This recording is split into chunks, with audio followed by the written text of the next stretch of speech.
episode 33 of Noodle Time. Welcome back. Here with me is the gentleman on bye week, Eric OSG. What's up, Andreas, man? Yeah, bye week, a little different this time, but it's like I watched a lot of MLS. I watched a couple EPL games yesterday. I'm watching EPL right now. I watched a game this morning. Of course, I followed Arsenal a little bit just because I'm Man City. Just want to see what's going on. So it was a little weird that I got to watch a lot of MLS because when the Dynamo were on a game day, I'm busy. There's a lot going on. You don't get to focus on the other MLS games. So I kind of enjoyed the bye yesterday. Just sat back and just watched a lot of friggin' games. And as I speak, Newcastle just scored on Wolverhampton.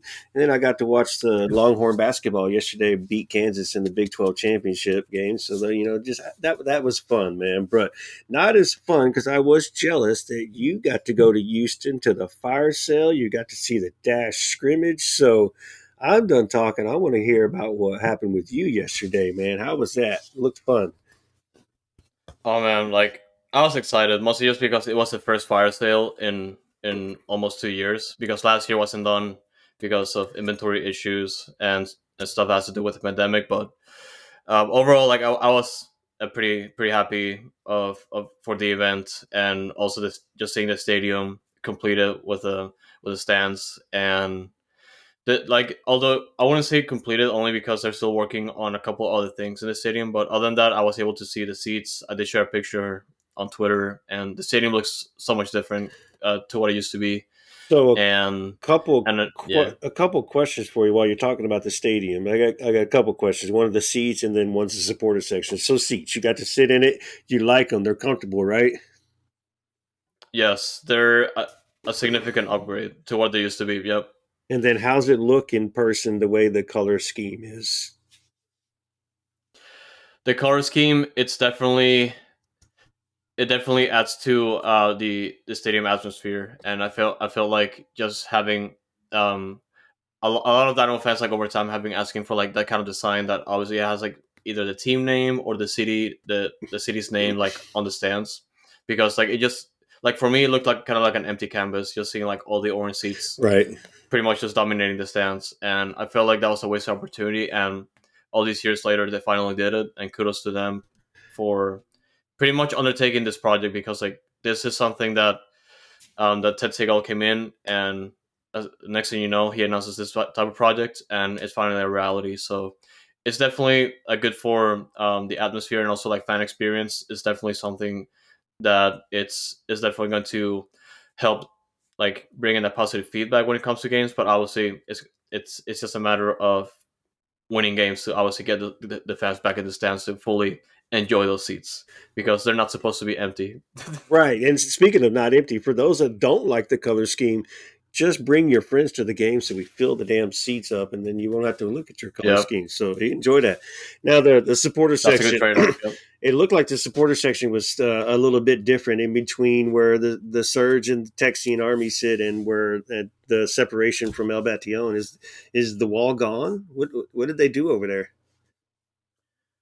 It's weird because there used to be a wall there, and it's not there anymore. And supposedly, from what I heard, there's supposed to be some kind of fence to essentially just prevent the people to just hang around by the deck area. And that was essentially the plan for last year. And yeah, that wasn't there anymore. Although I'm expecting something to be there in the first place, because the main point of the wall being on the deck is just to avoid people from just gathering in the deck, to not be a proper supporter, just standing there to not even watch the game, but rather just hang around and talk to people. And and for a lot of fan bases like the ones that we have right now, it was a big deal, and there should be something in place by then. But yeah, I was surprised that the wall wasn't there. Maybe they're making adjustments to that, but yeah, it's just interesting to see.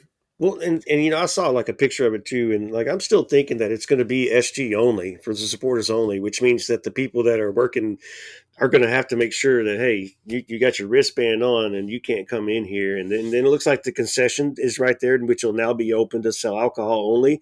So if I want a drink, or you want a water or a soda, I don't have to leave the field. I can still see the friggin' game at the same time, because now that wall's gone, and I don't have to walk into the concourse to see the game anymore. So one, it'll be up to security to make sure that just it belongs to the SGs and they're just there, they're just chilling. They are part of the SG. Now, of course, we want the SG to be active and noisy and singing songs or whatever, but not everybody can do that at all times. So as long as it's for the supporters, I'm good with it, and I'm hoping that that concession is open for us too, to where we could just walk right up there, get our beer, and not miss a moment, and then return back to our seats. Quotation marks for YouTube, yeah, or Yeah, for for sure. non-YouTubers. Our spot, yeah.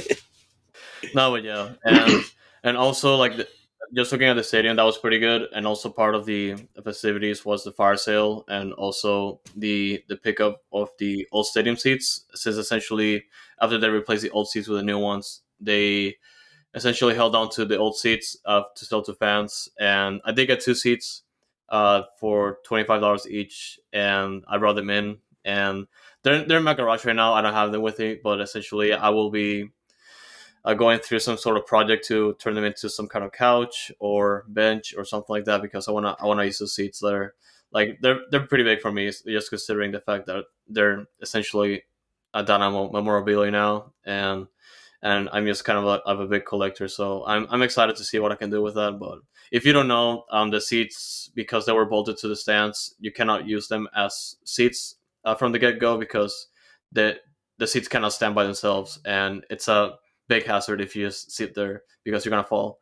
And it was a big deal, because like they before they gave me the seats, I had to sign a waiver to essentially not sue the Dynamo, because I sat on those seats that they're not supposed to be sat on if they're not bolted to something, which I found pretty funny. But I guess people will be like dumb enough to sit on those right now. I, and I think your and idea is yeah, great, where you're going to make yeah, it a couch, and then you got two seats, so that one of them's open. So I'll be coming to watching away days with you if I'm not on the road flying with the boys. We'll come watch some away day that's games. the end game. Yeah. That's the end game, yeah. And obviously, I did pick up my seats, and I also went to the fire sale, which, if you don't know, it's a thing that happens every year before the season starts, or a little bit in between. That the Dynamo and the Dash, they gather stuff that is not used by either players of the team, or stuff that hasn't been sold on on this team store, or just like stuff they've been hanging around with, and they essentially just like sell it back to fans at ridiculously low prices. And I love like those types of events, because obviously fan engagement, and the fans get an opportunity to buy stuff that was worn by players in the past. And I thought that was pretty cool. I always loved going to those things. And this time around, I did get a couple stuff for the Dash, because I was looking for that kind of stuff. And like the main one, like the two main things that I got were like this like windbreaker for the Dash, which is pretty cool. I was looking for this because I have like a light jacket, and I needed something to like cover the rain.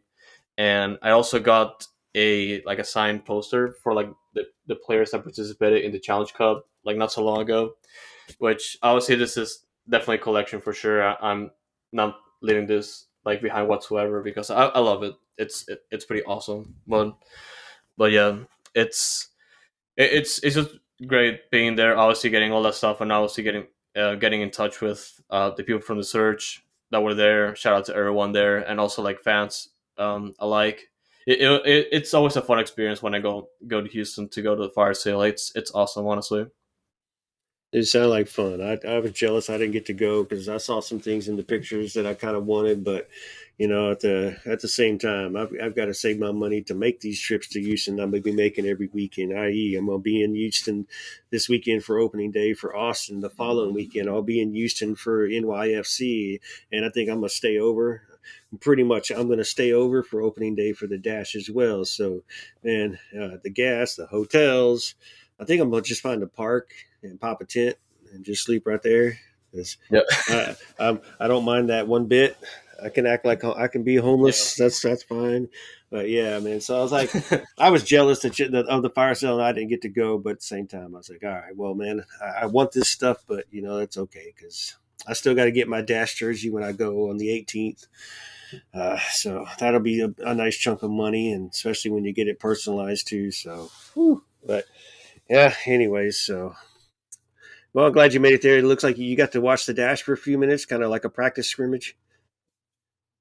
Yes, it was initially they were supposed to be playing another team. I believe it was TCU Yeah. that there was planned to visit, but I believe there were changes in the planning, and they ended up doing like an intra squad scrimmage. So I was only able to like hang around the scrimmage for like a few for like 20 minutes, 25 minutes because I had to head back to Austin early, and it was just pretty fun to see the new players.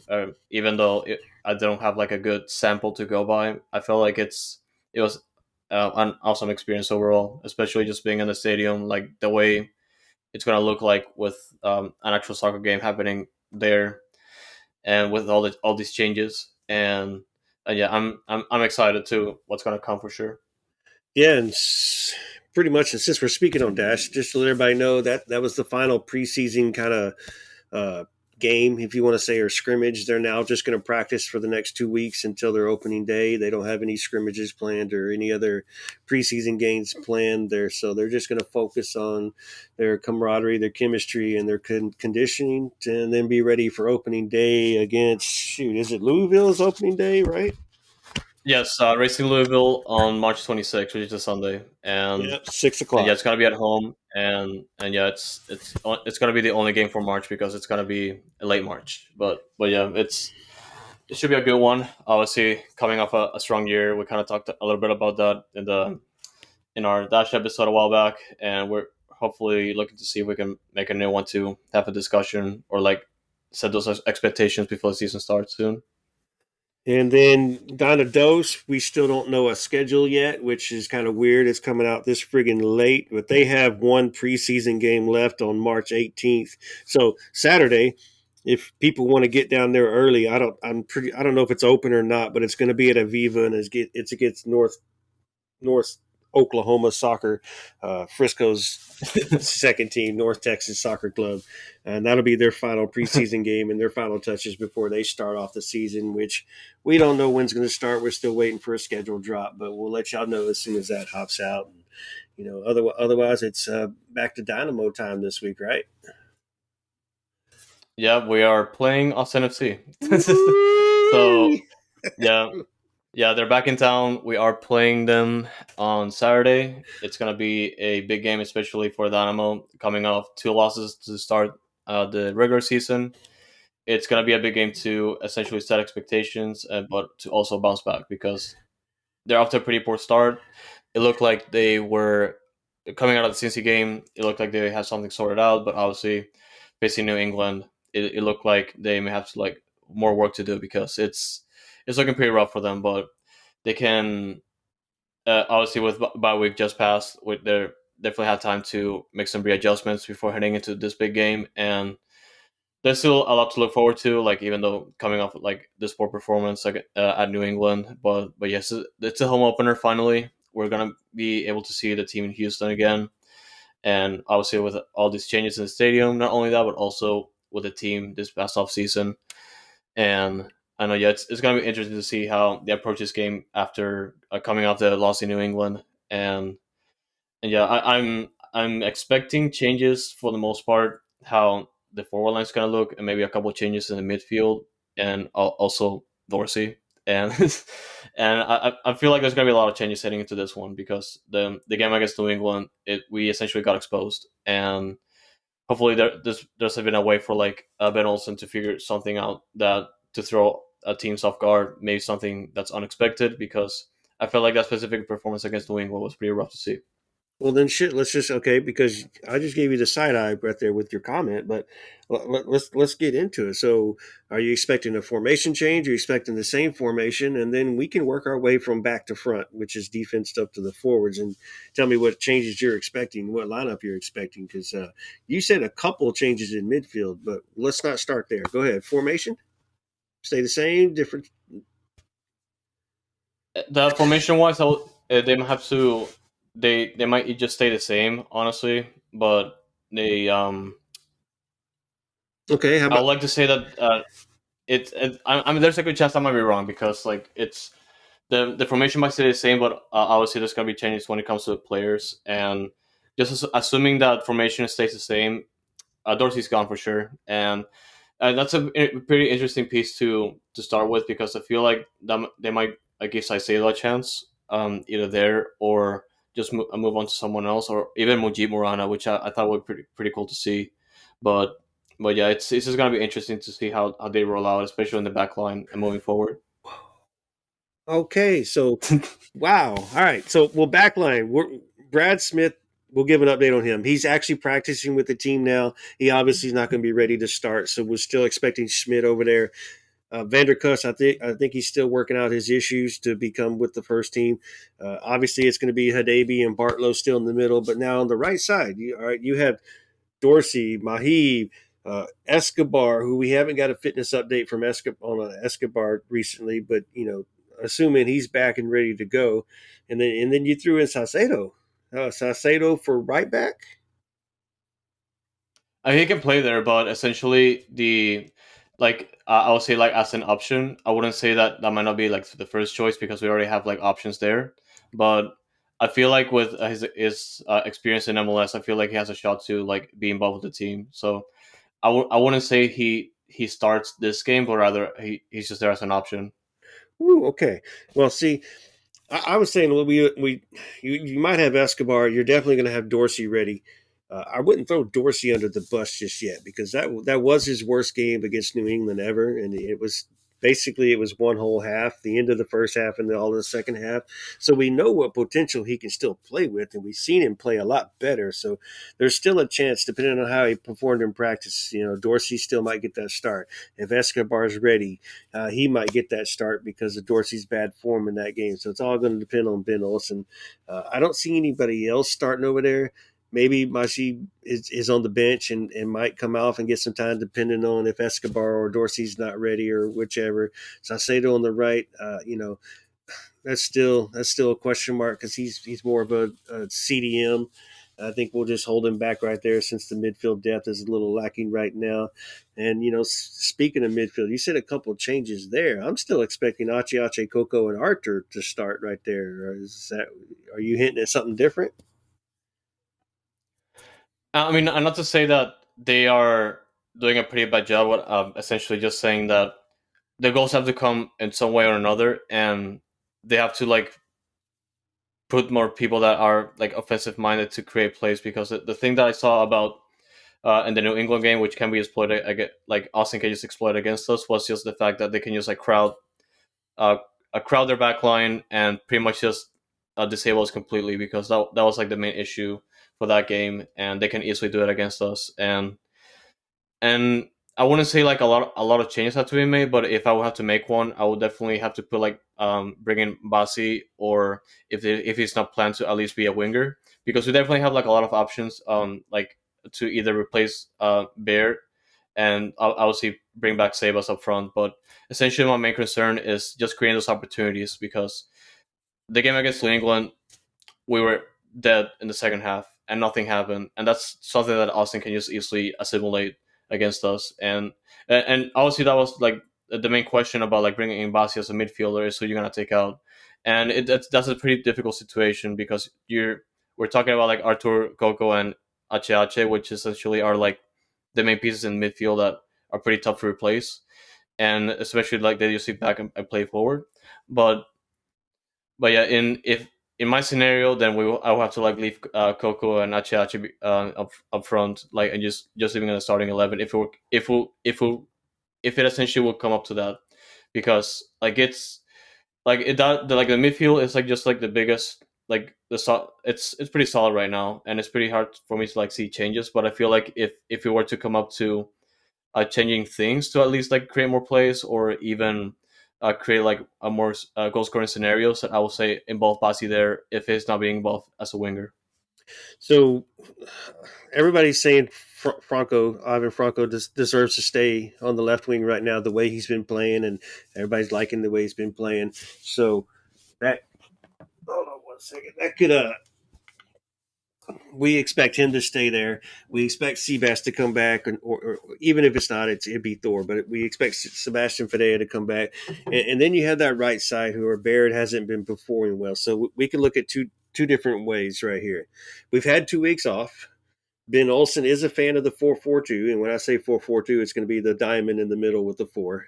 And So we expect Bossy to be able to start finally because we know he's our highest potential prolific player that we signed through the offseason. So can we put him in either as that cam and we run Franco and Seabass up top, or do we replace Baird with Bossy on the wing and just continue with our 4-2-3-1?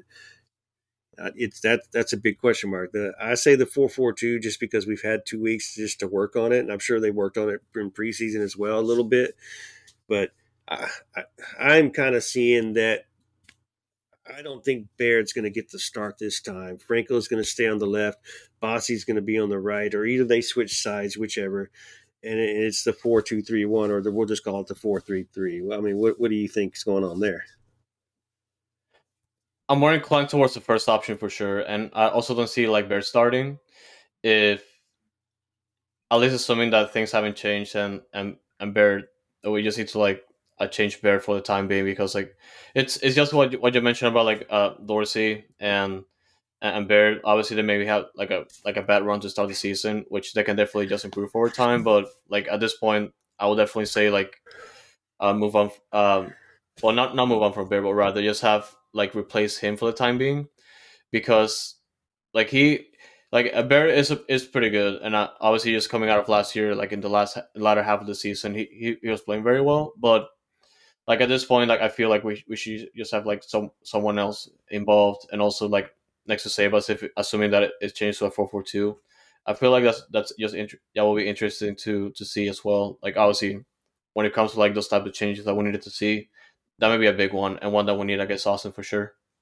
And just to remind everybody, we have a brand new coach. So Baird could do whatever he wanted last season. Ben Olsen didn't see that, and Ben Olsen would have had to go back and review tapes just to get that in his mind. But he's coming in a brand new coach, which means everybody gets a fresh start. And Ben Olsen only knows what he knows, and that's just like what he's seen on highlights, seen one on TV. So Baird not playing well in the first two games, and somebody else in Enchada will tell me otherwise. Shout out Chapito.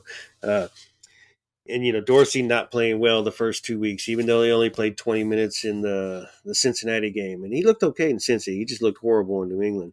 So that's something to think about too. He's Ben Olsen only has the preseason and 2 games to go off of these guys and see how who he wants to use and what kind of formation or what kind of plan he wants to go with, or who he decides to start. But thank God we had this 2 weeks off to plan for it, and it's going to be interesting to see what we come out with on Saturday. And about 6:45, you're going to see all of us sitting on our phones.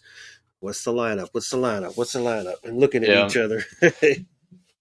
yeah, and I guess the last thing we didn't touch on is obviously the goalkeeper situation, because I do recall seeing a stat that Steve Clark has like a pretty low save percentage compared to the shots he's been receiving, and obviously that's not to say like all the goals were his fault, but rather his expectations to like perform this early in the season. Obviously that's kind of rush this early, but would you say that like Andrew Charbel has a chance to essentially start at some point in the future, or just like have like a strong case to essentially swap out with Clark at some point, like in the next couple of games?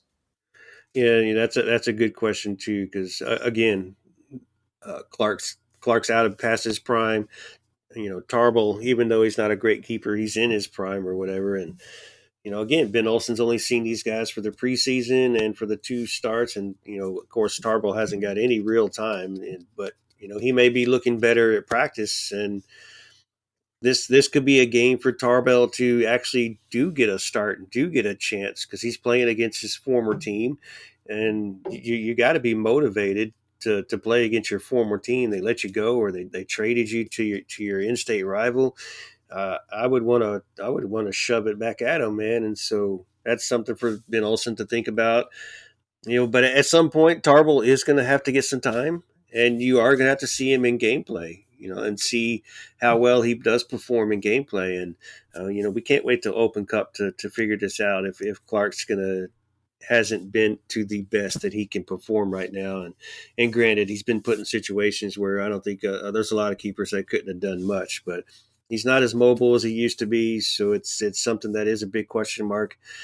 And I would like to yeah, I would like to look at it and see what Tarbell can do, and the one I really would like to see is Xavier Valdez. So I'm hoping he can have a friggin' hot start with Donados, and maybe he can, get some Open Cup time, and maybe by midseason, Valdez, barring injuries, of course, is maybe the guy that could be shooting up the ranks right there real quick.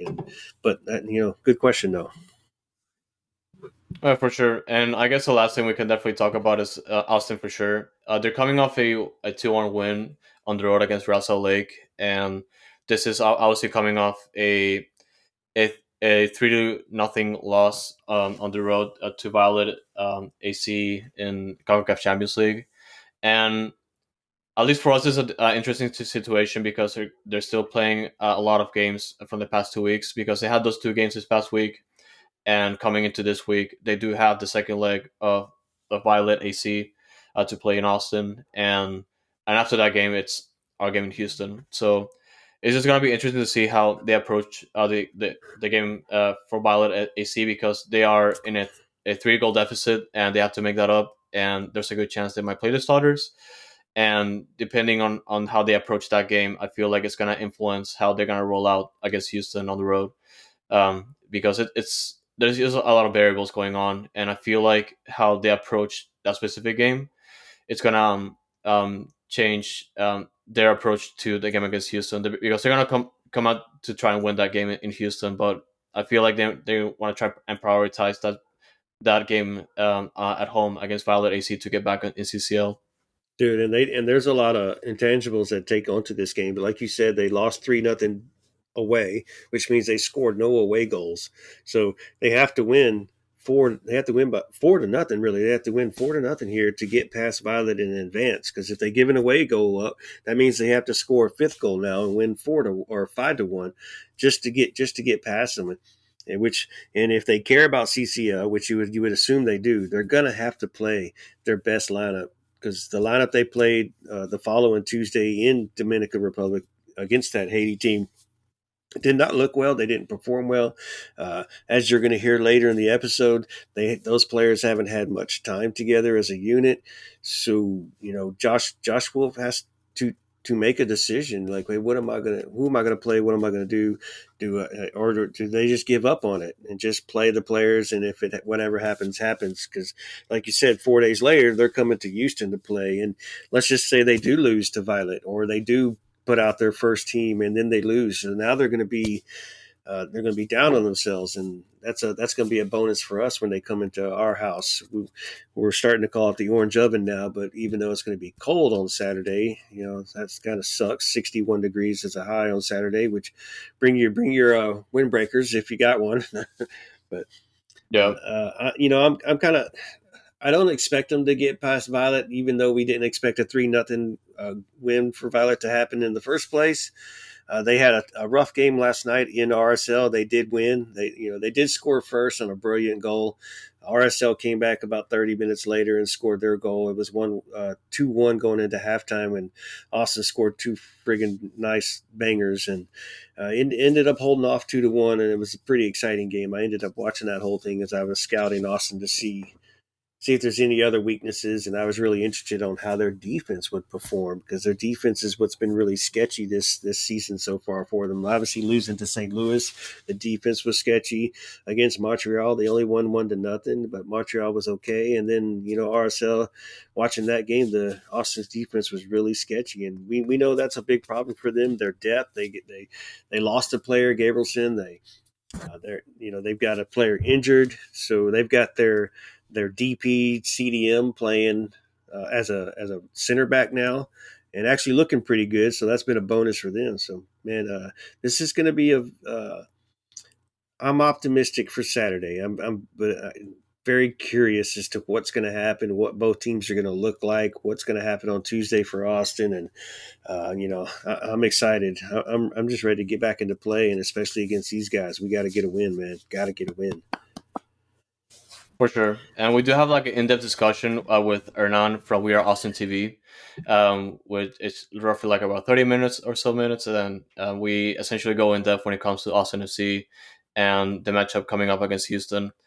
Yeah, we are gonna leave it towards the end of the episode if you guys want to skip all the way towards the end. But that's essentially where we keep our in-depth discussion. So it's a good one for sure, and I'll highly recommend listening to that. And guys, yeah, make sure y'all listen to that. So there's some details in there, like Andreas said, details about Austin, details about the fans that are coming to that game. So man, we need to make sure that we really get out there and we sell out this friggin' stadium on Saturday and bring all the noise. And speaking of, the party starts at 4 o'clock on Saturday because the Surge are hosting a tailgate out in Lot C like we did last year with the Frisco game and the Hector Herrera first game. Is It's going to be a nice party out there. There's going to be food trucks. There's going to be beer. You can bring your own beer to the tents as well. Of course, you can't take it into the stadium with you. Just for those that might ask that stupid question, but come out. It starts at 4 o'clock, and we say 4 o'clock because we're going to do our walk into the stadium about 7 o'clock. Kickoff is obviously 7:30. Well, not obviously because Apple's going to make it about 7:38, 7:42 or whatever. But come check us out in Lot C, man. Come by, say hi. It'll be easy to spot some of us because we'll have our names on our back, or you see what we look like right here. So come by, say hi before you walk into the stadium, and there'll be music playing, there'll be partying going on, and we're just going to be getting hype and getting ready for it, man. So it's our little Texas tailgate. Of course, Albatillon will be at the Texas Tailgate Bar, getting their pregame on, and then once we see them hear the instruments playing and see them walking down the street, we're going to join them and walk in the stadium together, of course, as always. And so y'all be ready, bring the noise, get your tickets. Don't wait till the last second. You need to be at this game. If there's any other games to be Yep. at this season, this is the game to be at. We need to get a win. We need to show the boys that we've got their backs and make them feel real good. And let's go with it, man. Let's go. Ready. Yep. No, yep. And with that, we can just go ahead and move on to the questions that we received from Twitter over the past week. And there's definitely a lot of frustration for sure. And I can just say that for the fans, and I don't blame them, especially after this sport starts. So it's just good to see, well, at least the fan feedback, at least. But yeah, it's just a lot to worry about, I'd say. Yeah, so all right, man. Well, I'll start it out. And actually, this first question was from the previous episode that was put in a little bit late, but it's still a good question. So, Andreas, give us your thoughts. This is from Chipito, and Chipito said he expects more from all our DPS. Only Dynamo can have three healthy DPS and still look poor. Yeah, I can definitely agree with that frustration, especially when it comes to Save Us and Teenage, because I feel like those are the players that still have to prove themselves this early in the season. Because just based on what I've seen from the past two games, like Achi has been making his case, coming off a really, I wouldn't say like poor latter half of the season last year with the Dynamo, but rather just like inconsistent, I'd say. And I feel like he's getting Achi is getting to that groove. So I feel like if you want to compare like the 3D piece that we have, I feel like Achi is the ones having the best performance to start the season. And Sebas has to pick it up for sure. And Teenage, I feel like he can definitely be the second one at this point. That he is getting back into that groove. But I don't feel like he has proven to be like a solid designated player, I'd say. And the Dynamo will have to definitely have to sort something up to essentially free up his DP status to get like someone else like that can be like a true game changer that we need, especially in this situation. Yeah, man, I agree with you on the teenage. He's not playing to a DP status, but for the first two games, I'm okay with the way he's played. He's been more in control. He hasn't been as dangerous. He's still making his plays. He's still flying with his legs, but they're not in a dangerous manner. So teenage, just keep doing your thing, brother, and it'll come together better. Of course, Sebastian Fadea had that poor first game and barely had no touches. Got benched the second game, so came in late and still didn't do anything. So yes, and a lot of it can be on CBS, but a lot of it is on that final third, the chemistry and the connectability. We're not finding our striker. We're not giving the ball to our striker. Kind of reminds me what Man City's doing with Erling Haaland right now. They're not giving him the friggin' ball. They're not putting him in situations. They're playing 10v11 every game right now. And so we got to get Sebastian Fadea in. And before I get into Achi, so Chapito has this thing going on where he believes Baird is just getting misused and not being used properly. And Ache's part of that, where he's just not finding Baird on making these runs and looking, and he just even looking for Baird, and so he's so big debate going on right there, but he doesn't really have anybody to back him on that, on supporting that statement. I agree with you. Ache has his definitely looks different from last year. I call last year non-existent because that was just kind of a joke how Ache looked last year and just what he played, and he was injured or he's World Cup ready or partying or whatever he was doing. He does look different this year. He's more involved. He's more on the ball. And he's doing what we expect him to do. Yes, I agree. We can get some more balls over the top to Baird, but at the same time, Baird has been given the ball and he hasn't done anything with it. So Baird needs to adjust to the type of game that we're playing at the same time to give himself more opportunities to receive the ball. Because if Baird's just making runs and the team's not playing that style, they're not going to see those runs. They're not going to play those runs because their head's down, their head's not up. So need Baird to adjust a little bit, or whoever plays on that right side. And if we adjust our style, then yeah, let's see Hector Herrera play those balls over the top to Baird making runs. And it's not like Baird's lightning fast either. So, you got to play a perfect ball. You want to get Baird involved in that situation right there. All right, moving on to the next question. This one's coming from Marlone, and he's predicting a 2-1 Dynamo victory. And his question would be, well, we kind of answered it, but we'll let you just reiterate, Foxtrot. What is the answer to the right wing? Are we looking for a player to come in and secure that side of the field? And I think when I he feel like it's says come in, I don't know if he's meaning like from the bench or if we're still looking for somebody that doesn't belong to the team.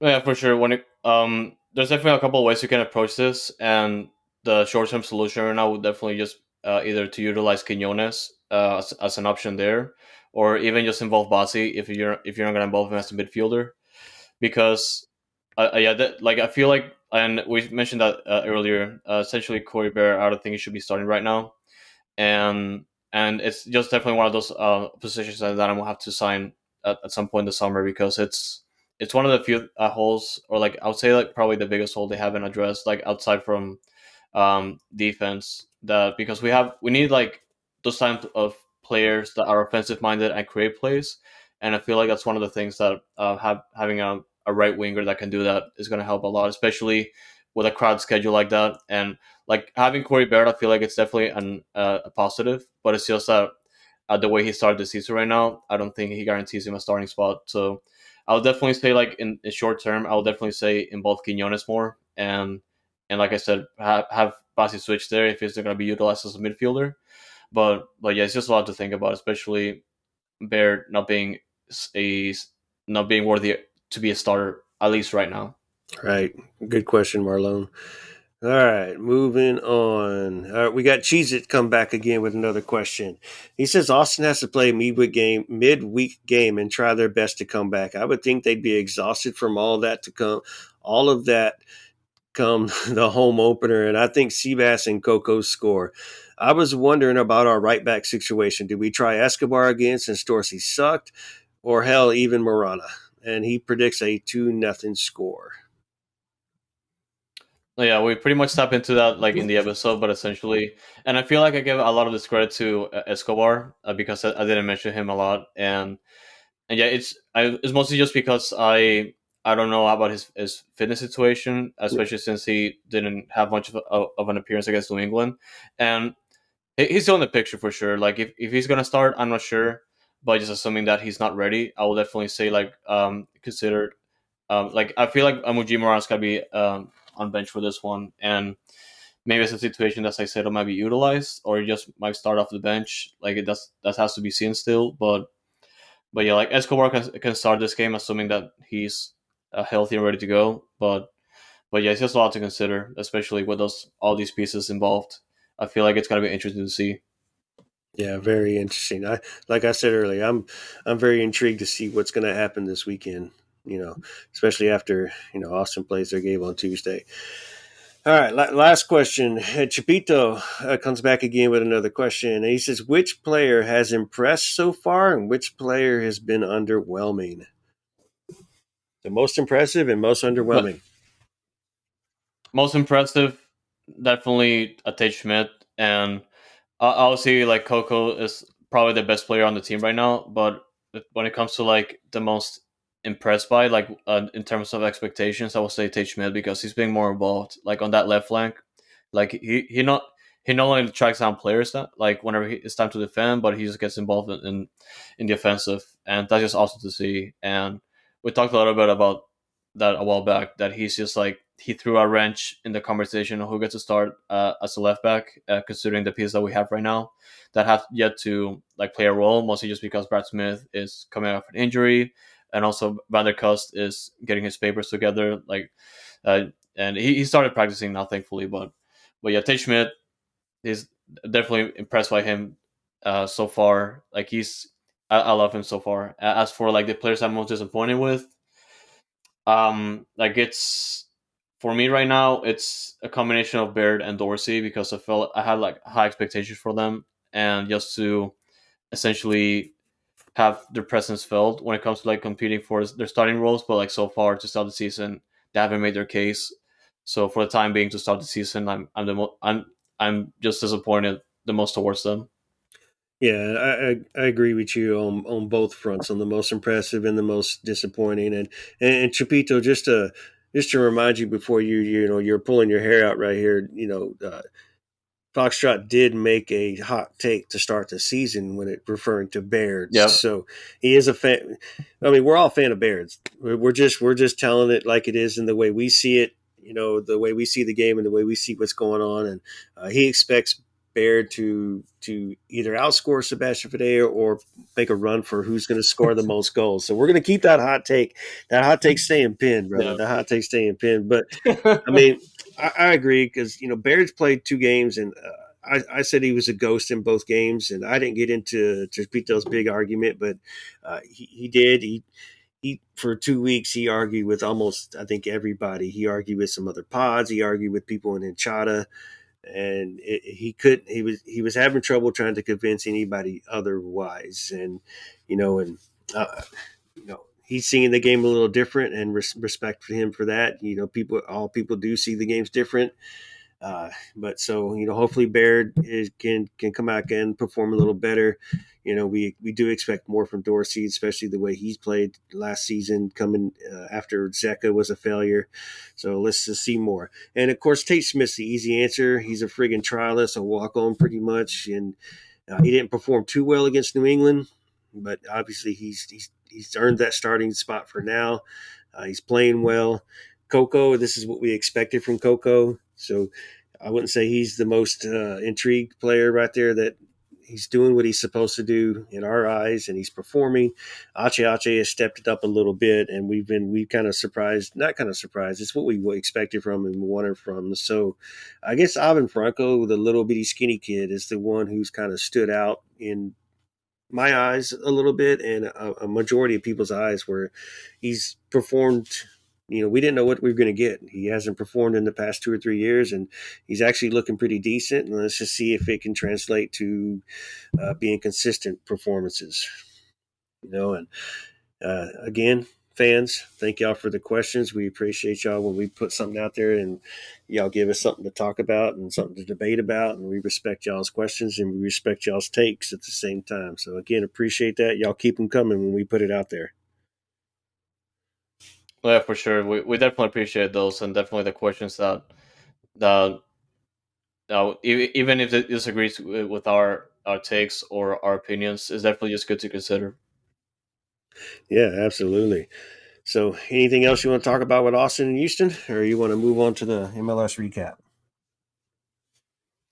We can like I guess we can just go ahead and put like a score prediction if you want, if you want to start. Oh yeah, yeah. So man, this one's kind of tough. Going back and forth. We've had 2 weeks off, so we don't have a Yeah. game that was played yesterday to go off, or this past weekend to go off of.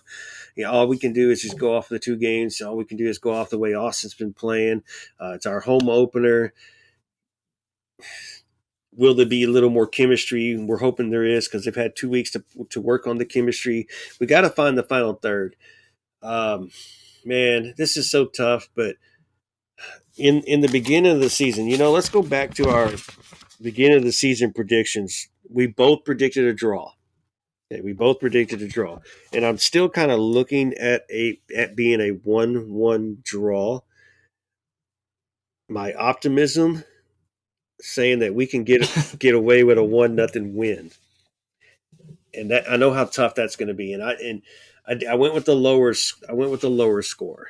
I went with the lower score than the higher score. But I'm feeling 1-1, but I'm hoping for 1-0 win for Houston.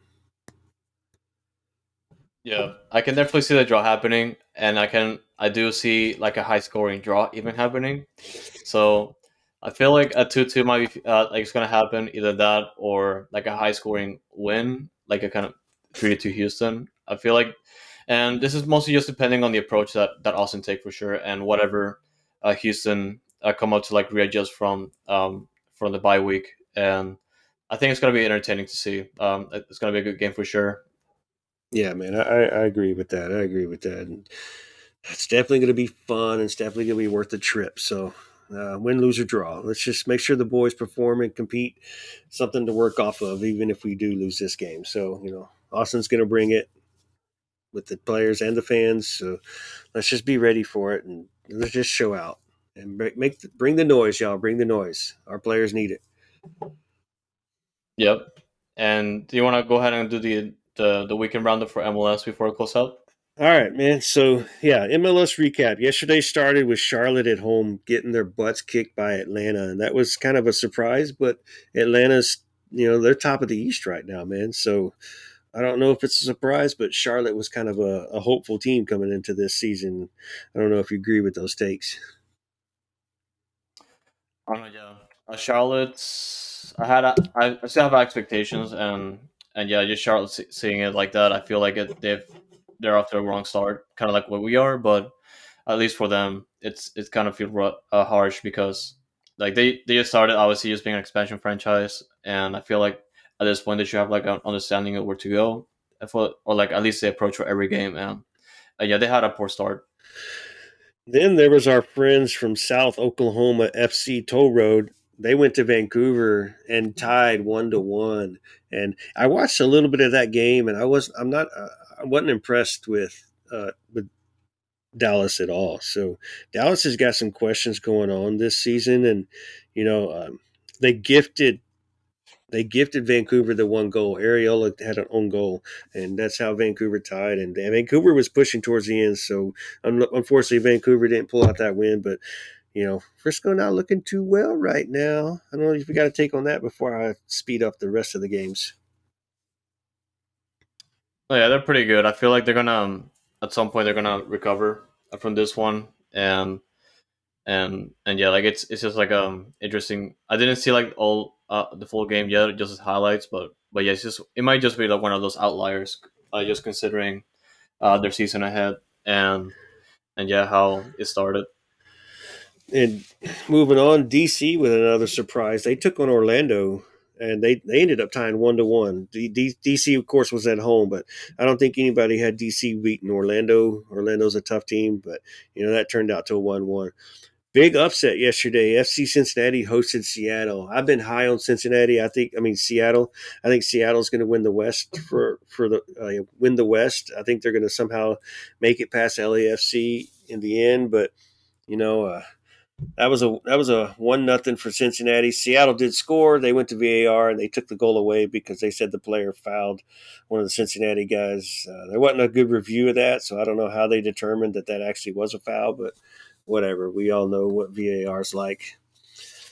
Next weekend's opponent after the Austin game is NYFC, and NYFC actually beat Inter Miami 1-0, man, and that was kind of crazy too. And that was also an own goal on Miami to score for the NYSC, and I was watching that when it happened.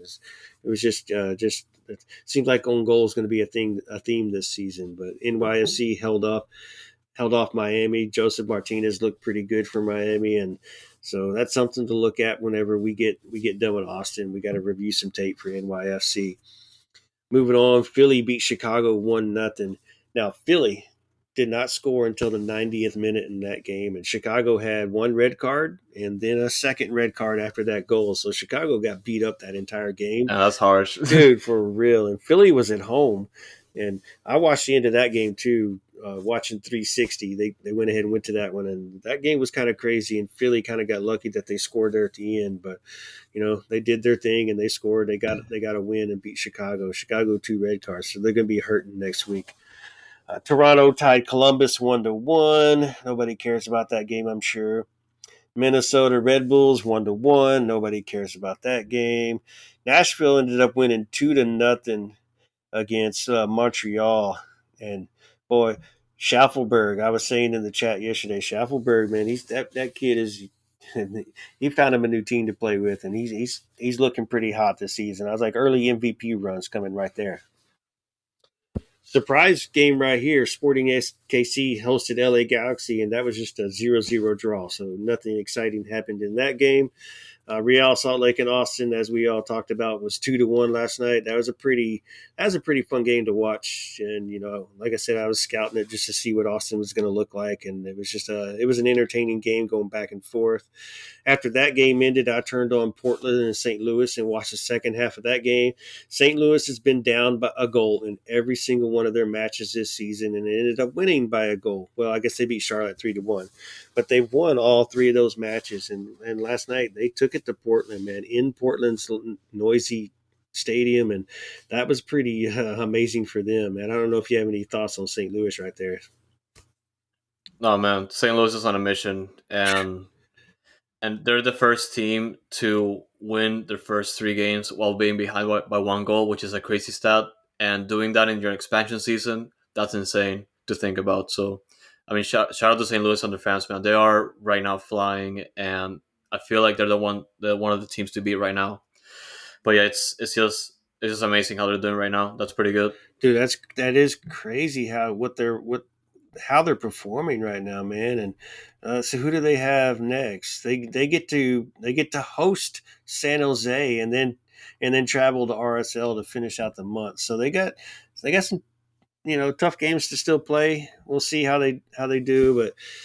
And St. Louis, they're on a high right now, super high. And speaking of San Jose, another boring game in my eyes last night was San Jose hosted Colorado, and that game ended up being finished 1-0. So, looking at the tables, Eastern Conference, New England plays. Oh yeah, I should say that too. New England plays tonight against LAFC, and that game is LAFC is the one hosting that game. So that's going to be a really tough game for New England. We'll see how they're doing right there, but you got Atlanta, Nashville, Cincinnati, all with 7 points taken off on the East, and there's a couple other teams with 6 right there, and so surprise, not no real surprises right there. Charlotte holding up the bottom in 15th. That is the big surprise. Charlotte and Montreal both starting the season 0-3. We kind of expected that from Montreal, but not from Charlotte. St. Louis, the only 3-0 team. Of course, New England still has to play tonight, so we'll see. But St. Louis, the only 3-0 team, man, the only team with 9 points. Seattle, Austin, Incredible. San Jose with two wins apiece, 6 points. LAFC, of course, they missed their opening day game, so they've only played 1 game. They got to play tonight. And then there's us holding down the bottom. What's new? Nah, that's okay. We'll work. We'll work on it. We're holding down the bottom though, but that's your MLS recap. I don't know if you have any other takes on the MLS recap before I transition to instant ramen. Hey, man, like obviously it's not a long season to go, but like St. Louis, they're probably like my favorite team right now for a neutral. That's just I just appreciate how they're doing. Obviously, with the great start to the season, how they're clicking, especially being down a goal every single game so far. Like they're just making it happen, and I appreciate that for sure. And yeah, and the same goes to us in the sense of it being a long season. There's just a way to go still to change things around and get those results in. And and yeah, it's looking pretty rough right now, but hopefully there's enough time to figure something out and another approach to the season because they're gonna make some changes because the way they started, it's not the way to go. And one last note on St. Louis. If they win next week, they set the expansion record for most wins to start the season, which is currently being held by St. Louis and Seattle. So Seattle started off their 3 games, but St. Louis has the edge because they were losing in all three and won all three. So if they win next week, they'll be the first team to start 4-0 in expansion era.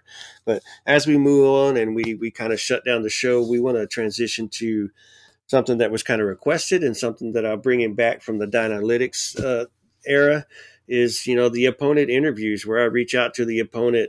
I like to call them talking heads, whether it be a podcaster or whether it be a radio personality, whether it be a media personality from the opposing team. But we reach out to the opponents and just kind of try to briefly talk to them, not make it as long as it was on Dynalytics, but I call this one instant ramen because it's just a quick interview. We Yeah. kind of run through the questions pretty quick, and we just there's we're not heckling or anything like that. We just want to get into a good vibe with our opponent. We talk to them, and of course, this week as we get ready to end this show right here, and we transition into the interview. So make sure, hey, we're not ending. Y'all stick around. The interview will start up here in just about a minute, probably.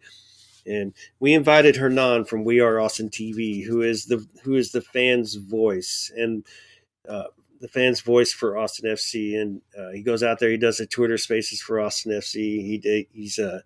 He's doing a great job on his end, and I have a lot of respect for the man. So we invited him over to talk to him, and we talked to him for about 30 minutes and got a good perspective of Austin, what they're currently going through, and what their expectations is for the Houston game.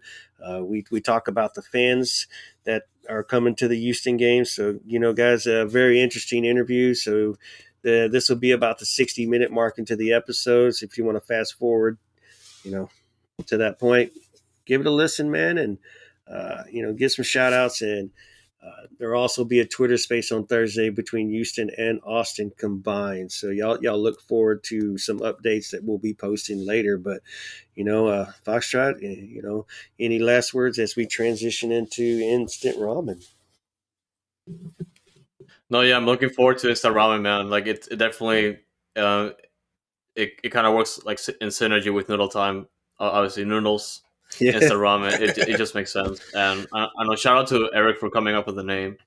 And I'm still working on the logo, but it just makes sense for me, and it's awesome. And obviously, this is something that he's been bringing in from Dynalytics, and it's definitely it adds more perspective, at least from a a a person that is following that specific team, and it's just good to see, honestly, just having like just learning a little bit more about those teams, and also having having a different perspective there, and it's just good to see, honestly.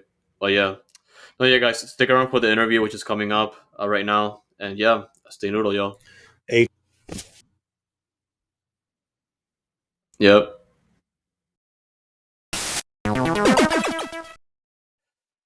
Okay, everyone. So here with us today, it's Hernan from WeAreAustinTV. Obviously a different team, and as you can tell right away, but yeah, he's been involved with Austin FC for a while now, and he's one of the main content creators from their team. How's it going, Hernan? It's going good, man. Thank you for the intro. Also, thank you for the invite. It's always nice to be here, even if it's talking with fans from rival team. We always got to keep that bridge. We got to have that bridge of communication, I guess you can say. Yep. It's a very good day today, Sunday. We took a win last night from RSL, a very difficult stadium. So I'm buzzing right now. The fans are Yep. buzzing, and it's a really good energy going into this next game. No, yeah, I was watching the highlights of that game, and they essentially came from behind, and it was a pretty well battled game for Austin for sure. And obviously going to RSL, which is not a easy place to go to, that is actually pretty impressive, especially bouncing back from a tough result in CCL. And it's definitely one of the things we're gonna have. We're gonna ask as well. And no, that's a pretty strong performance heading into obviously the second leg in CCL, and obviously against Houston coming up Hmm. just around the corner. But yeah, just like to look forward to, especially for Austin fans. But yeah, Definitely, bro. yeah, It that is was gonna definitely a be. Go ahead, fun Oishi. game Go to ahead. watch last night. Yeah, that was definitely a fun game to watch last night, even from sitting on the outside in. I watched the entire thing and just going back and forth. And I definitely did not think 2-1 was going to be the final score after the way that game started. And the second half just was still exciting, but no goals. Should have been a bunch more goals for both sides. But yeah, that was fun to watch last night, man. Good deal for y'all.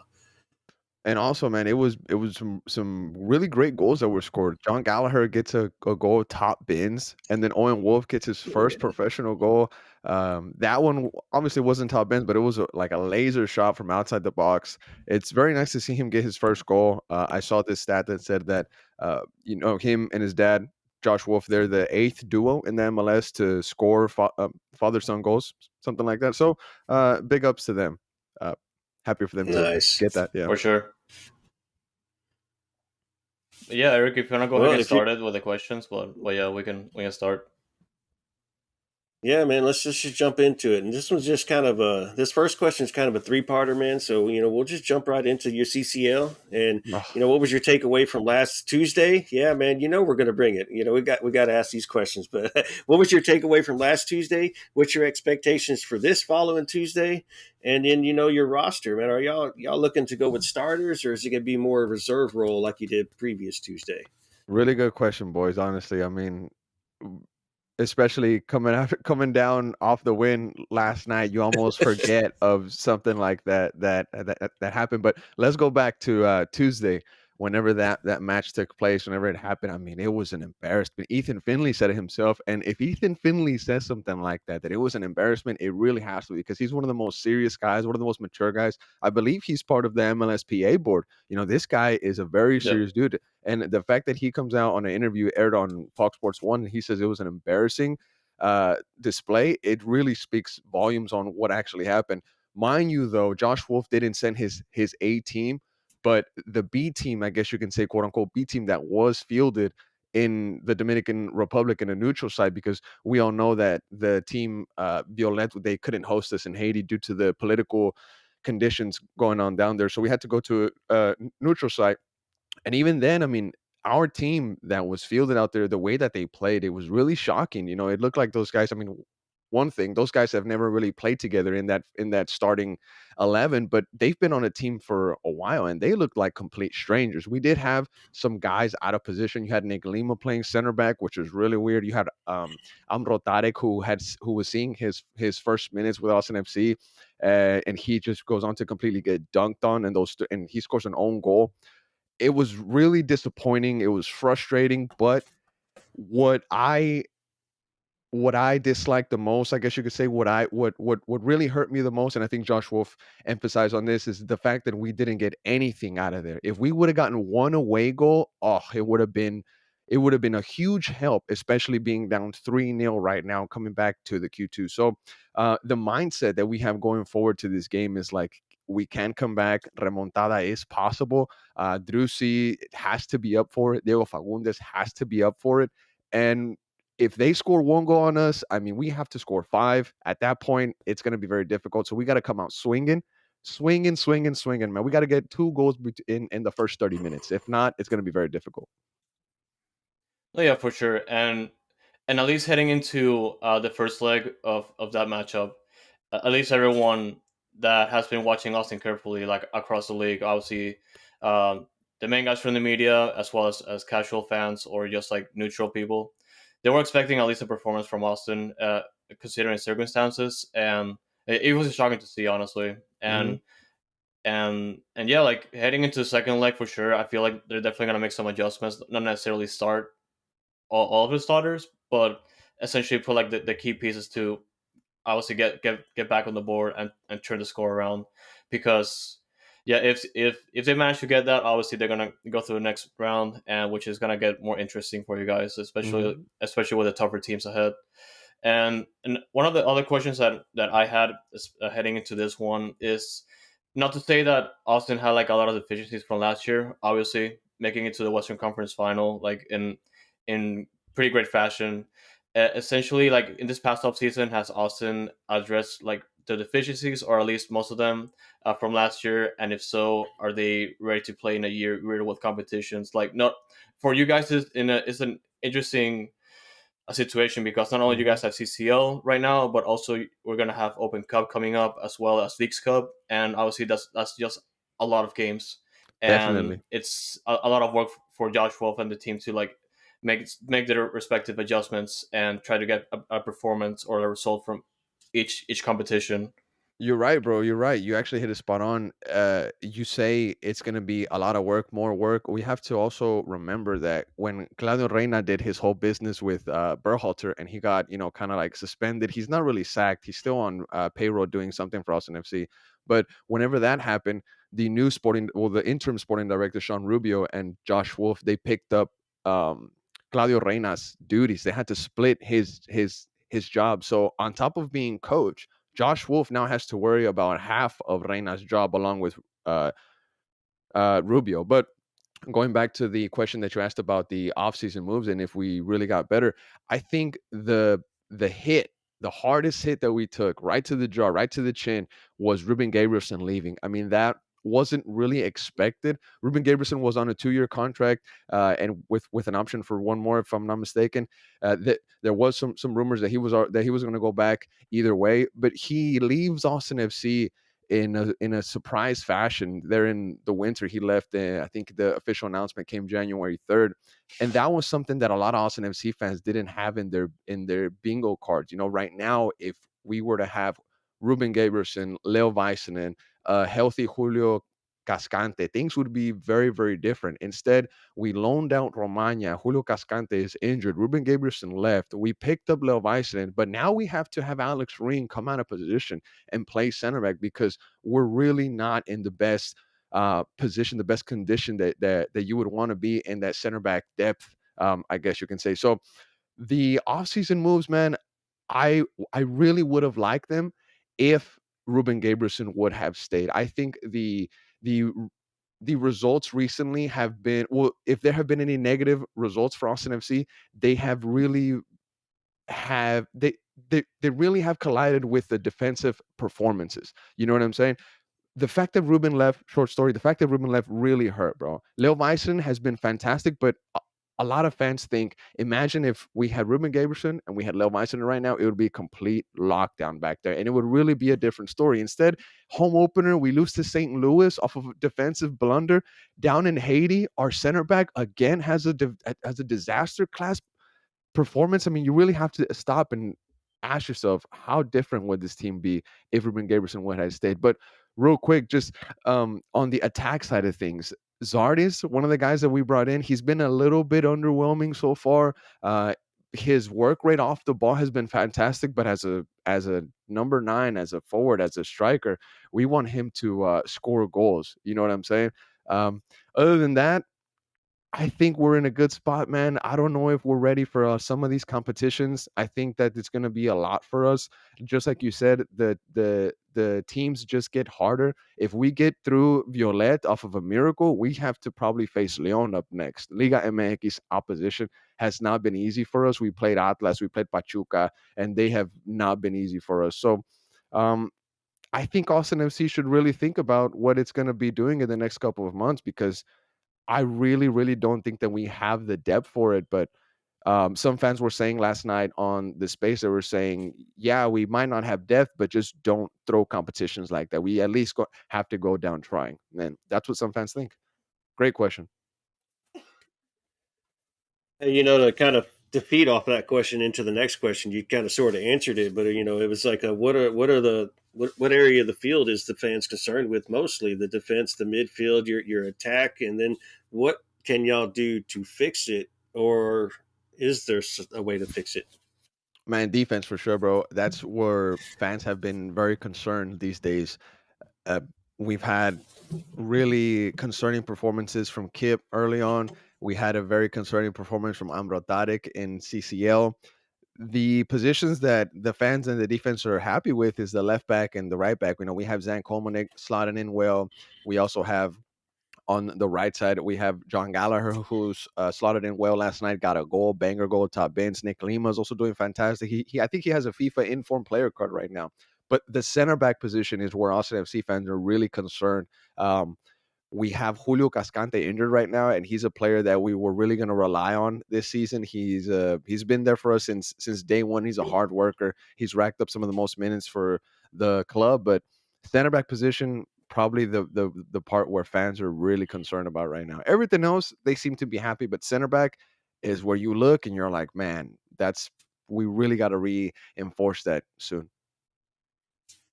Is there talks in that the window's still open? Is there talks to trying to find a now replacement, or are y'all going to try to suck it up and make it to the summer and just see how it works out with the current depth?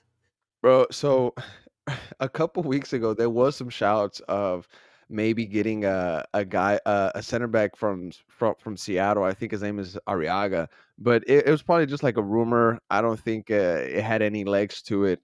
But there was before we signed Vicenen, I remember Austin FC was linked to a Turkish center back named Hasan Kurukai, and I'm not sure what his status is. I don't know if he re-signed with his club or if he got picked up somewhere else. I kind of lost his trace after the rumors with him died down, but I wouldn't be surprised if Austin FC is maybe planning for another big center back signing like Lil Vicenen, or maybe if they're looking in the market right now for something more domestic. But I really couldn't tell you. I haven't heard anything about that, and it's a little bit concerning. And honestly, I heard somebody say this that maybe Austin FC shouldn't worry and panic and make like a panic kind of signing. It's better to be calculated. Try to ride it out with the center backs that you have right now. And whenever you have a bit more of a idea of what direction you want to go with this with the center back, you get all your chickens in a line or all your ducks in a line, right? And then you go after that guy that's either worth big money or you have him in your plans for the next 2, 3, 4 years, just like Lil Vicenen. Yeah, and definitely one of the things that you mentioned earlier was that with the issue with Arenas early in the off season, and also the fact of the matter that that specific role of sporting director that he has with Austin FC shared. I feel like that makes an interesting situation, although it's definitely not preferred to have like one person doing two jobs, at this point. Hmm. Hmm. And obviously when you mention making those signings, it's way better, especially in Austin's situation, to just take your time and not just like rush to make a signing. Yeah. And just getting into that, when it comes to like designated players, at least for Austin, is pretty different. But obviously, Adriusi is not an issue here. But rather, are you concerned with like Ring and Rigoni being like the main designated players, or they should be playing like a different role? So check this out, man. On Ring real quick because he'll be definitely like brushed over real quick. But Ring is playing like a DP this season. He's playing like a DP, but a center back, and he's not a center back. That's the thing, right? He is doing fantastic at center back, but that's not his position. Whenever he was playing CDM, midfield, a lot of fans were saying last season, hey, this guy shouldn't be DP. He's not DP level, CM, CDM. But fans seem to be happy with him at center back. I'm happy as well. His performances have been really good. We beat Montreal with him at center back. We beat RSL with him at center back. There's actually a funny thing. Him and Love Iceland, they're both Finnish. And Brad Stuver said that there's points in the match where they're not even speaking English. They're communicating in Finnish. And that's absolutely like in FIFA Ultimate Team, that's a green link right there. You know what I'm saying? Like that Right. that Yeah. line turns green right there, right? So it's absolutely uh fantastic to have these two guys partnering up like that. But when you really think about it, Alex Ring isn't a center back. He's doing this for Josh Wolf and he's doing this for the better of the team, right? But I think Alex he shouldn't be a DP. That's not his fault. The fact that he's a DP.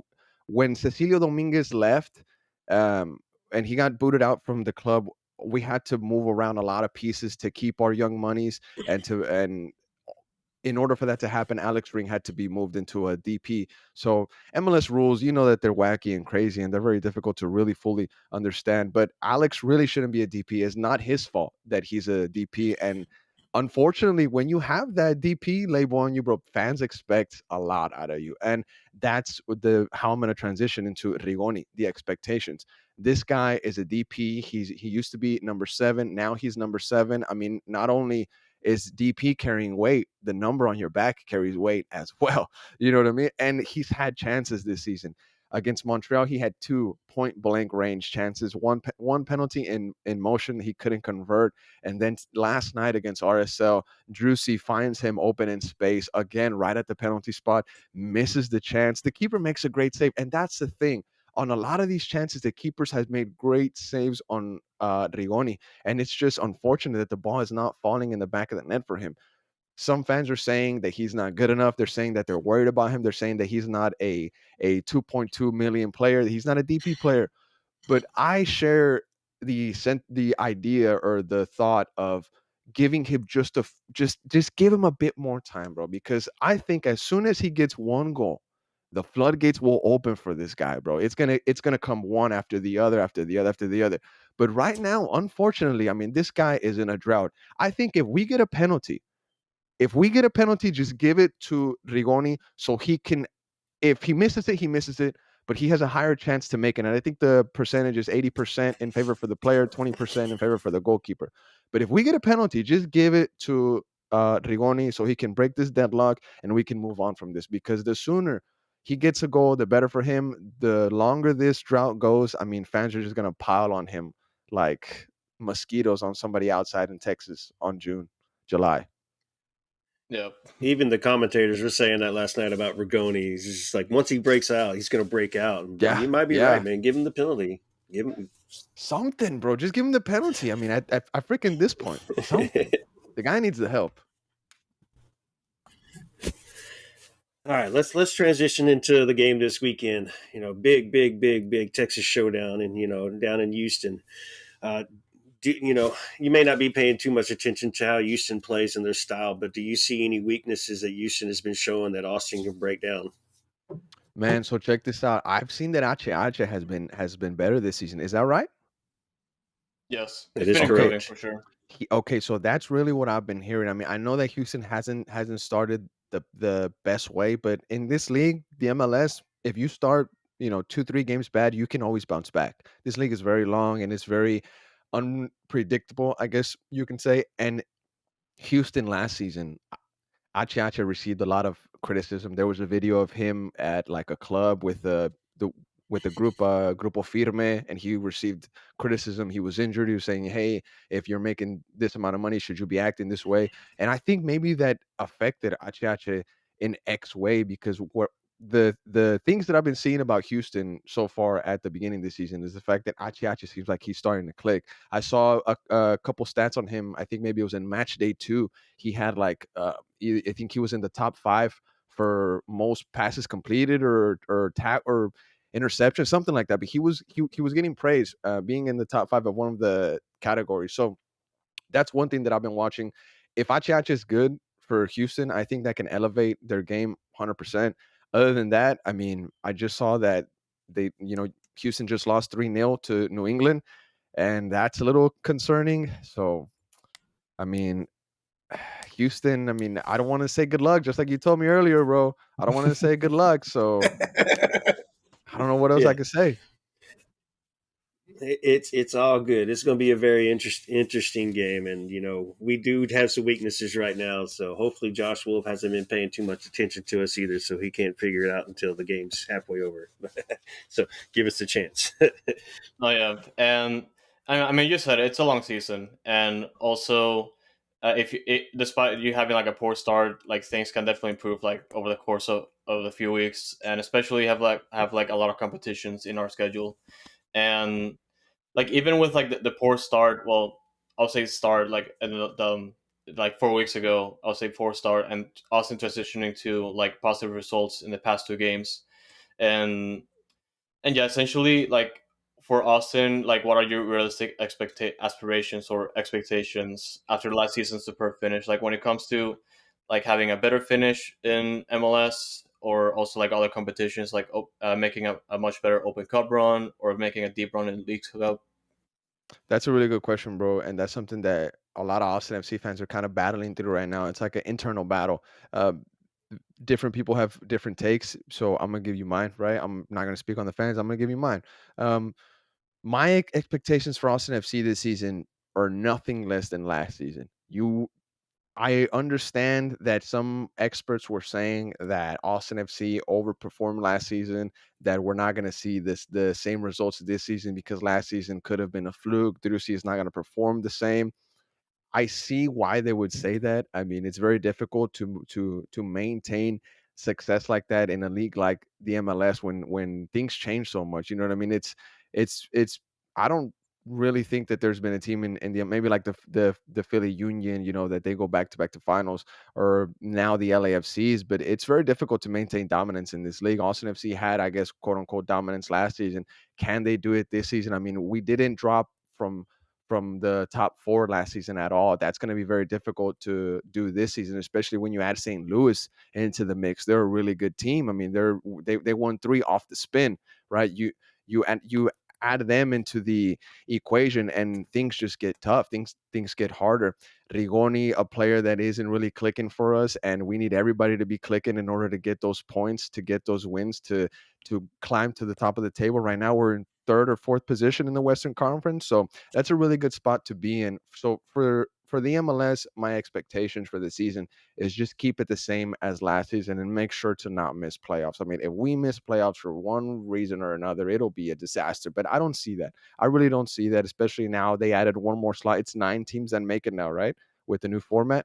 So I Pretty think much, yeah. yeah, Right. I think it'll be very easy for Austin FC to fit in that 9. But if we drop from top 4, I'm gonna be concerned. I'll be like, hey, like we did this last season. We should be able to carry it on. As for the other competitions, we have Leagues Cup. Thankfully, that competition, we're going to go into a pause. It's going to be more like a World Cup style pause, and they're going to go at it. That's going to be really fun.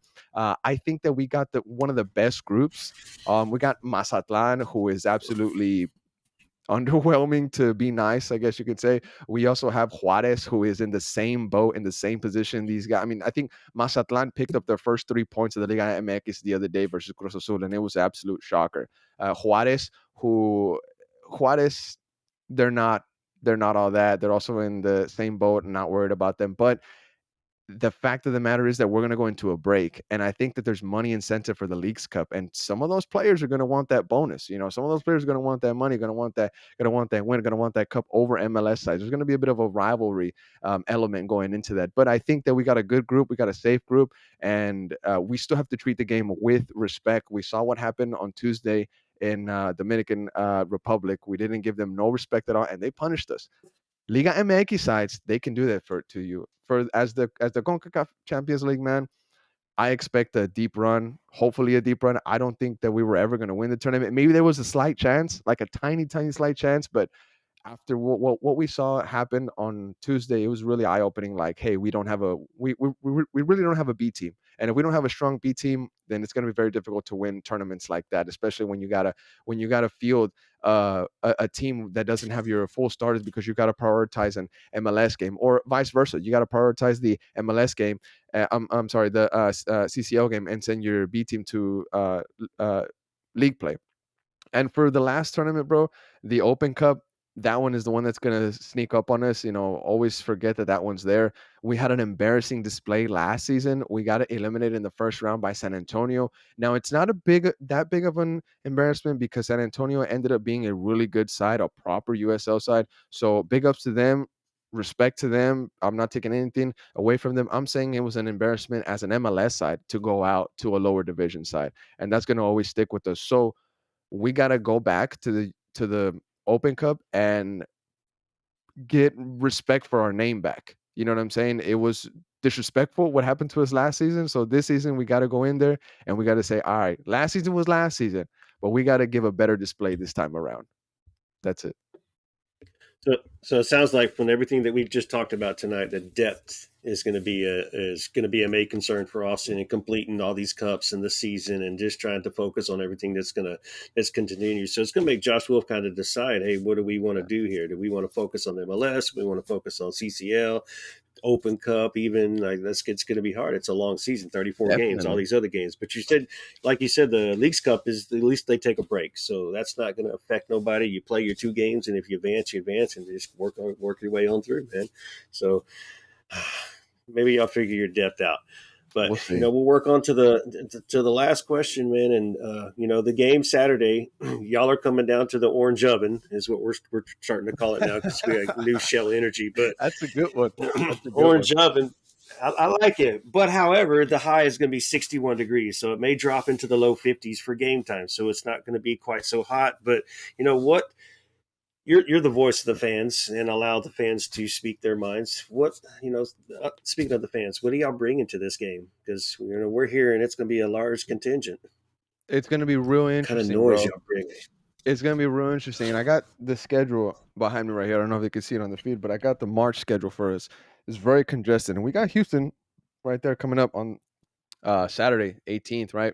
And last night on the space, what we talked about was the team that we wanted to play in Houston because we just finished the game in Ras Lake, high altitude. It's very difficult to play there. Uh, Mastroeni has a very difficult side. He's a pretty good coach, right? It's very difficult to get points from them, especially at home. Whenever you're Austin, I don't know if some other teams just smack RSL, but they've been difficult for us, bro. But the point that I'm trying to get to, and the point that was, really emphasized last night by a lot of the fans was the fact that some fans wanted to rotate in Houston because they want to go all out on Tuesday. And other fans are saying, like, nah, we cannot rotate against Houston because if we lose against Houston, that's just a sign of like not necessarily weakness, but it'll be disrespect to the club, disrespect to the badge, disrespect to the fan base. It's a derby, it's a rivalry, and Houston deserves um a team from Austin FC that will compete with them and will hopefully hand them an L. You know what I mean? Because we don't want a team like Houston to get three points on us whenever you're just thinking footy. We don't want our in-state rivals to get 3 points on us. You want to always be ahead of these derby opponents, you can say. But the fact of the matter is things are getting really tough for us right now. Depth is a huge issue. We have a big game coming on Tuesday that's going to need 120% from the guys that are going to be playing. And then you go around on Saturday and you got Houston, a team that wants to beat you so bad. If Houston can give their fans a win over Austin, I mean, that's a huge morale boost for the team, for the fans, for the city itself. You know what I mean? So Austin is in a really difficult spot where the coach and his staff really have to think about who they're going to field in these two next games coming up because it's going to be a battle. You got an uphill battle against Violet at home. Luckily, you got that 12th man, which is your fans. But then you got to go to the Orange Oven, right? And those fans down there, they do not like the green and black. They're all orange, and it's going to be very difficult to play there with a B team, bro. Go ahead. Dude, it is gonna be fun, and just kind of final points. With two road losses to start seasons for us. We've actually been on a bye, so that's a great thing. While y'all been fighting hard for 3 games in a row, and then coming to Houston, so the depth's going to be in question. We have a big tailgate that we're doing before the game. We're trying our best to sell out this stadium, or at least get it as full as possible. We Yeah. know that y'all got 2 full sections over there, and y'all are bringing a lot of people, a lot more than y'all did last season. So we know we're gonna have to bring it ourselves to drown y'all out, so that our team can focus because their chemistry right now is not working real too well. Go I ahead. think the number that I heard, bro, real quick, was 500 fans from Austin. 500 traveling fans. Okay. So Yeah, I don't know. I don't know if it's more. I don't know if it's less, but it's going to be in that area. Austin always travels well, especially when it's in state. So I'm just really excited for the game. I'm very excited to have fun. I went to the Houston Stadium last season when it was PNC. Danny Pereira got a goal. Um, Brad Stuver got injured. Houston scored a banger goal. I mean, it was a really good game. Thankfully, we got the 3 points. But the the thing about this league, bro, the thing about a rivalry in this league is anything can happen. You had mentioned Houston is not in the best form right now. They didn't have the best start. Austin obviously had the better start, but depending on the team that we field, Houston, man, if they want to come at us, I think they can get a freaking result if we don't field a strong enough team down there. I don't know. For sure. No, but yeah, and yeah, and that's just pretty good to know because like every time like me and Eric, we always go to all the games in Austin as well, and And it's the same. Like even though like the performance on the field lately, especially in Austin, has not come on our side, like we always have a good time there, and it's just going back to what you said also about the competition in MLS, especially like it's just different, and if the teams feel like it, they can definitely get a result, but sometimes it doesn't go that way. No, but yeah, Hernan, yeah, it was pretty good having you in and obviously answering these questions for us. Obviously having a fan with a, a perspective focus in Austin is pretty good to have, and yeah, do you want to say anything else before you head out? Yeah, man. I do want to say that to the traveling fans going to Austin, if you're listening to this whenever this drops, make sure to just keep it respectful 100%. And also from the Houston fans, hopefully we can keep it clean 100%. I know that it's a rivalry and sometimes it can get chippy, but let's just try to keep it fun. Let's keep it good for everybody, and it'll be a really good game. We got to keep it fun like this. We got to have For sure. communication between fans. You know what I mean? Just because you're Houston and I'm Austin doesn't mean that, hey, I don't like you, I'm not going to talk to you now. You got to have this form of like communication. So whenever these games come up, you can banter together, bro, and keep it fun and keep it healthy for everybody. Yeah, for sure. Well, In yeah, the end, it is just a friggin' game, right? In the end, it's just a game, yeah, and we love our patch, we have our pride, and so do the players. But in the end, it's just a game. So for 90 minutes, we hate you. For the rest of the time, you Facts. cool, bro. But you know Facts. what? Tell us, since people are going to listen to this show here coming the next couple of days, what's going to happen on Thursday night that's kind of putting the two teams together, On or not? the okay, yeah, yeah. So Thursday night we're gonna have a space coming out. Make sure to tune in Thursday night 8 p.m. I think is what we're agreeing on right now. Where contracts are still being discussed. Agents are talking to agents. OSG's people talking to my people. We're still going back and forth. It's like a boxing contract almost, right? But Thursday we're gonna have a Twitter space. Y'all make sure to tune in. Details are gonna come out. We're gonna post some graphics probably coming on Monday or maybe after Tuesday because people are going to be focused on that CCO game. But Thursday, y'all, you heard it here first. Twitter space coming, Houston versus Austin pre-game space. It's going to be fun. If you want to come drop some type of take, some prediction, more than welcome, and it'll be fun. It'll be a lot of fun. for sure. Thank you, Hernan. Definitely, boys. Hey, Hernan, as always, man, appreciate you. Keep doing the work you're doing. Thanks, man. Respect. Say, hey, Yeah, likewise, bro. Back and forth. of course. Yes, sir. Yes, sir. Good talking to you, bro. Yes, And sir. we'll see you on the pitch, hopefully. All We'll right, see you brother. soon, y'all. Take it Later. easy, man. Yes, sir. H is up. Yeah.